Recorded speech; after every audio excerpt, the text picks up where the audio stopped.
What was the hardest or most unclear learning objective from this lab? The hardest or most unclear learning objective from this lab was honestly the intermediate value theorem, because my pre-calc teacher skipped over it, so it was very unfamiliar, and while it was explained well in the course, it was a difficult task to grasp the mathematical concept since it was so foreign to me. What was the easiest or most familiar learning objective in this lab? The easiest or most familiar was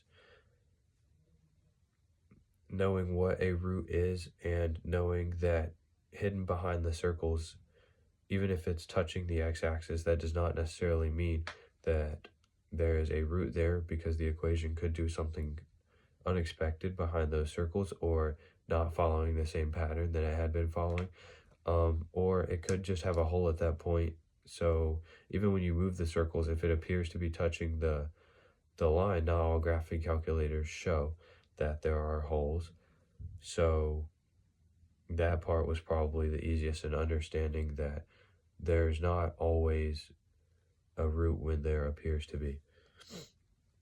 What do you still wonder about the lab concept still? I think after having reached out to my pre-calc teacher and also having reread the material multiple times, I feel that I do not really have any questions about this lab. I feel that it is making sense and clicking, and I am understanding it completely.